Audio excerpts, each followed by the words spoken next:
বিশ্বনবী একদিন হযরতে আয়েশা রাদিয়াল্লাহু তাআলা আনহা তার কোলে মাথা রেখে কোরআন তেলাওয়াত করছিলেন। হঠাৎ করে আকাশের দিকে তাকিয়ে বললেন, আয়েশা, ওই যে মিটি মিটি তারকা দেখতে পাও, এর চাইতে বেশি নাকি দুনিয়ায় একজন কামাই করে ফেলেছে। হযরতে আয়েশা মনে মনে করছিলেন, এই লোকটার নাম মনে হয় নবীজি আমার বাবার নাম বলবে, আবু বকর। বিশ্বনবী বলেন, ওই লোকটার নাম জানতে চাও? বলে হ্যাঁ। বলে লোকটার নাম ওমর ইবনে খাত্তাব। হযরতে আয়েশার মন খারাপ হয়ে গেল, কারণ এটা সতীনের বাবা। মেয়েদের আশায় থাক না কেন, সতী সহ্য হয় না। নবীর স্ত্রীদের ভেতরে এটা উনি বললেন, হে রাসূল, আমি মনে করছিলাম আপনি আমার বাবার নাম বলবেন আবু বকর, কিন্তু আমার সতীনের বাবা ওমরের নাম বললেন। বিশ্বনবী বলেন, মন খারাপ করো না, তোমার বাবা আবু বকর সিদ্দিক। এই পৃথিবীতে আল্লাহ বাদে যদি আমি কাউকে বন্ধু হিসাবে গ্রহণ করতাম, তোমার বাবারে গ্রহণ করতাম। শুধু এতটুকুই তোমার বাবার পক্ষে না, হযরত ওমর সারা জীবন যা করে নেকি হয়েছে, তোমার বাবা আমাকে একটা রাত শুধু ওই হেরা গুহায় গাড়ি চড়ে যে পাহারা দিয়েছিল, একটা রাত, ওই এক রাতের পাহারা আল্লাহর কাছে এত বেশি পছন্দ হয়েছে, ওমর শুধু না তামাম দুনিয়ার মানুষের নেকি এক পাল্লায় দিলে ওই রাতের ওজন হবে না। আমি বোঝানোর বিষয় ছিল আমার এইটা, হযরত ওমর এত গুণাগুণ শুনলাম, এত পাওয়ারফুল মানুষ, এই লোকটার যদি 12 বছর লাগে তারপর আল্লাহ তারে মাফ করে দিয়েছে, বলেন তো আমার আপনার কয় বছর লাগার কথা? এখানে আল্লাহ এই দিনটার নাম দিয়েছেন আত্তাকু ইয়াওমান তুরজাউনা ফীহি ইলাল্লাহ। ভয় করো ওই দিনকে, যেদিন সবাই আল্লাহর কাছে ফিরে যাবে। সুম্মা তুওয়াফা কুল্লু নাফসিন মা কাসাবাত, প্রতিটি মানুষকে তার পারিশ্রমিক, তার অর্জনকৃত বিষয় আমি আল্লাহ গুনে গুনে দিয়ে দেব। আমি যা করেছেন, আমার এই 33 বছর বয়স, আমি যা করেছি, এখন যদি মারা যায়, আল্লাহর কসম কোরআনে কারিমের আয়াত আমার 100 ভাগ বিশ্বাস আছে, আমি যা করেছি ঠিক ওইটাই আল্লাহ আমার হাতে তুলে দেবে। বলেন তো, এটা যদি এখনই তুলে দেয় আর আমি যদি পড়তে আরম্ভ করি, আমার তো এমনও লেখা আছে যেটা পড়ে মানুষকে শোনানোর মতো না। কথা বলে না কেন? ওরা নিজেদেরকে এই মুহূর্তে আল্লাহর ওই দিন আসার আগে পরিবর্তন করি, বলেন আমিন। আল্লাহর কোন অধিকার যদি কেউ নষ্ট করে থাকে, আল্লাহ ইচ্ছা করলে মাফ করে দেবে।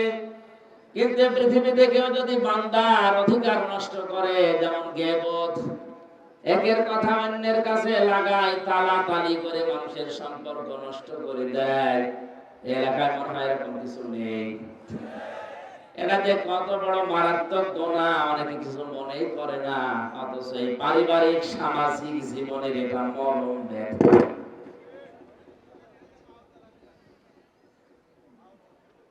কান খাড়া করে শোনেন সিরাজগঞ্জবাসী, এই দুনিয়াতে কেউ যদি কারো পেছনে লাগে, তাকে অপমান করার জন্য, তার সম্মান নষ্ট করার জন্য, তাকে ছোট করার জন্য, হেয় করার জন্য, যতদিন পর্যন্ত আপনি এই অপরাধ থেকে নিজেকে না বাঁচাবেন, তাওবা না করবে, আপনার সহ এলাকার মানুষের দোয়া কবুল বন্ধ হয়ে যাবে।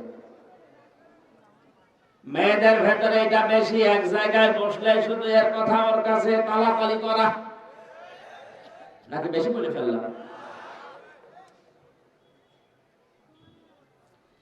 হযরতে মুসা আলাইহিস সালামের একটা হাদিস পড়েছি, তার জীবনে অনেকদিন পর্যন্ত ধারালেখায় বৃষ্টি বন্ধ ছিল, তিনি উম্মতদেরকে নিয়ে এরকম একটা চাটিয়ার ময়দানে দোয়া করলেন, 3 বার নামাজ আদায় করে মুনাজাত করছেন, আল্লাহ বৃষ্টি দাও। মহান আল্লাহ 3 বার হাত ফেরত দিয়ে দিলেন। মুসা নবী রাগী নবী ছিলেন, ডাক দিয়ে বলে, মাবুদ, এগুলো নয় আমার উম্মত, আমার মায়া লাগে। যে তোমার তো বান্দা, তোমার মায়া লাগে না? আল্লাহ তাআলা বলেন, মায়া লাগে কিন্তু বৃষ্টি দেব না। মায়া লাগে বৃষ্টি দেবে না, তার মানে কি? বলে হ্যাঁ, তুমি যাদের নিয়ে দোয়া করছিলে ওদের ভেতরে একজন নামিমা, তালাতালি করা, এর কথা অন্যের কাছে লাগানো একজন মহিলা আছে। কিন্তু কে ওইটা আমি নাম বলবো না। ও যতক্ষণ পর্যন্ত তোমার ওই মোনাজাতে থাকবে ততক্ষণ দোয়া কবুল হবে না। মুসা নবী বলছে, আল্লাহ তুমি শুধু ওই মহিলার নাম বলো, দেখো কি করি। না, আমি নিজেই নাম ধরে গীবত করতে নিষেধ করি, আর এখন নাম ধরলে তুমি অপমান করবা, হবে না। তবে এক কাজ করো, সবাইকে তওবা করতে বলো, আশা করা যায় মহিলা তওবা করবে। মুসা নবী এসে বললেন, এখানে একজন এরকম মহিলা আছে যে তালাতালি করে, এর কথা ওর কাছে লাগায়, সম্পর্ক নষ্ট করে। ও যতক্ষণ থাকবে ততক্ষণ আমি নবী মুসার দোয়া কবুল হবে না। সুতরাং সে যদি থাকে চলে যান, আর যদি যেতে না চান তাহলে এই মুহূর্তে খাস দিকে তওবা করেন। তাওবার শর্ত আমরা অনেকেই মনে করি আস্তাগফিরুল্লাহ হয়ে গেল না। কেউ যদি তাওবা করে, ভালো করে মনে রাখেন, তাওবা আর ইস্তেগফার কিন্তু এক জিনিস না। ইস্তেগফার যে কোনো সময় করা যায়। আস্তাগফিরুল্লাহ আস্তাগফিরুল্লাহ পড়েন, সব সময় পড়া যায়। কিন্তু তাওবা এটা কিন্তু কঠিন জিনিস। তাওবা করলে জীবনের অপরাধ আল্লাহ শুধু মাফ করে দেয় না, ওই জায়গাটা পুরা নেকি দিয়ে পাল্টিয়ে দেয়। মুসা নবী তাওবা করেছিলেন তাদেরকে নিয়ে দুইটা শর্ত আর একটা সময় মেইনটেইন করে, ওয়ানিবু ইলা রাব্বিকুম ওয়াসলিমু লাহু মিন ক্বাবলি আইয়াতিয়াকুমুল আযাবু সুম্মা লা তুহসারুন। আল্লাহ পাক বলেন, কেউ যদি তাওবা করতে চায় তার এক নম্বরে শর্ত হচ্ছে আল্লাহর দিকে ফিরে আসা লাগবে। ও মা বোনেরা, ভালো করে শোনেন, আপনি আস্তাগফিরুল্লাহ আস্তাগফিরুল্লাহ সব সময় ইস্তেগফার করতে পারেন, কিন্তু তাওবা করলে আপনাকে জীবনের মতো ওই গুনাহ থেকে, ওই কাজ থেকে ফিরে আসা লাগবে।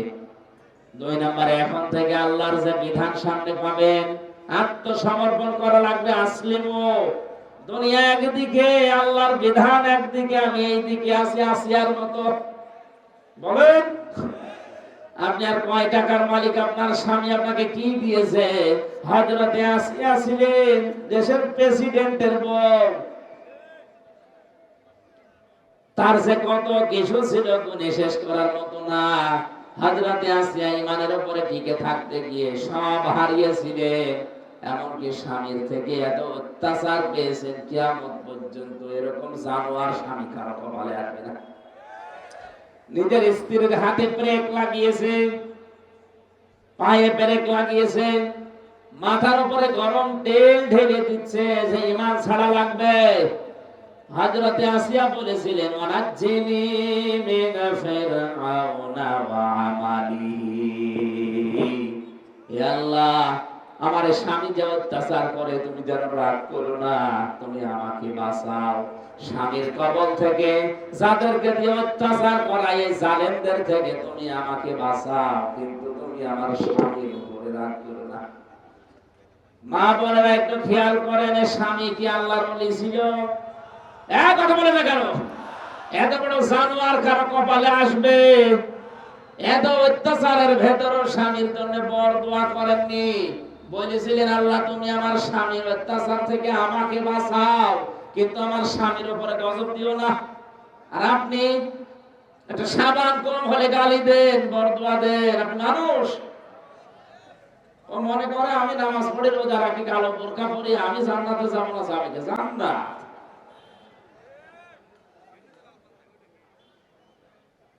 আয়াত শোনার পরে মেয়ে লোক যারা আছে, আমার মনে হয় এখনই বর্তমান আরম্ভ করেছে যে হুজুর মরুক না। আমি আপনাদের ভালোবাসি, আপনাদের বাঁচাতে চাই, এই জন্য আয়াতটা বললাম। এটা সূরা তাহরিমের 11-12 নম্বর আয়াতে আছে। আল্লাহ যেন মেয়েদেরকে আসিয়ার মতো হওয়ার তৌফিক দেন, বলেন আমিন। মুসা নবী বললেন, তওবা করা লাগবে এইভাবে। আল্লাহর বিধান যেখানে পাবেন এখন থেকে দুনিয়ার কারো দিকে তাকাবেন না। অনেক কিছু আপনার হারাম লাগতে পারে, লাগুক, কারণ আমি তওবা করছি। কি করছি? তাওবা করে যদি এই সময়, হ্যাঁ একটা সময় আছে, সে সময় হচ্ছে মরণের আগে, আর মরণ কখন আসবে তার গ্যারান্টি নেই। সুতরাং এই মুহূর্তে তাওবা করা লাগবে। তাওবার বাক্য হচ্ছে আস্তাগফিরুল্লাহ হা রাব্বি মিন কুল্লি যামবি ওয়া আতুবু ইলাইহি লা হাওলা ওয়ালা কুওয়াতা ইল্লা বিল্লাহিল আলিয়্যিল আযীম। আল্লাহ পাক বলেন, এভাবে তাওবা যদি করে ওদেরকে এবার মুনাজাত করো, দেখো আমি আল্লাহ কবুল করি কিনা।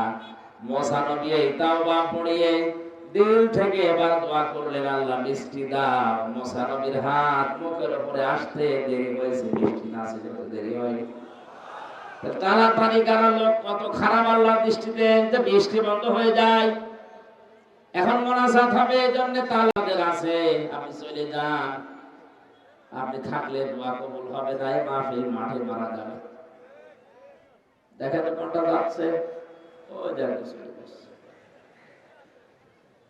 না না ভাই, আমি হাসির জন্য বলি, তালাতালি করা এটা খুব খারাপ কথা। এই সমাজকে একেবারে জাহান্নাম বানিয়ে দেয়। গীবত করা, তালাতালি করা, মানুষকে ছোট করা, কারো দোষ নেই, সেই দোষ বানিয়ে বানিয়ে তার নামে দেওয়া, এটা তহমত, এটা আরো খারাপ। বাংলাদেশে এইটা এক বেশি চলছে, কিচ্ছু জানে না, আন্দাজে বানিয়ে তারে মামলা দিয়ে জীবনটা নষ্ট করে দেয়। আর যাই হোক, আপনাকে আল্লাহ মাফ করার কথা। এটা সূরা নিসার 112 নম্বর আয়াতে দলিল আছে, আমা ইয়াকসিব খাতিয়াতান আও ইসমান সুম্মা ইয়ারমি বিহি বারিয়ান ফাকাদ ইহতামালা বুহতানা ওয়া ইসমান মুবিনা।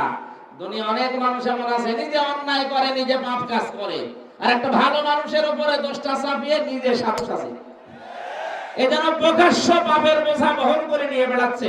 বলেন নাউজুবিল্লাহ। আল্লাহ আমাদের হেফাজত করুন। যে যা করছে কিয়ামতে আল্লাহ গুনে গুনে হাতে দেবে, তখন আপনি টের পাবেন যে কি পেয়েছেন।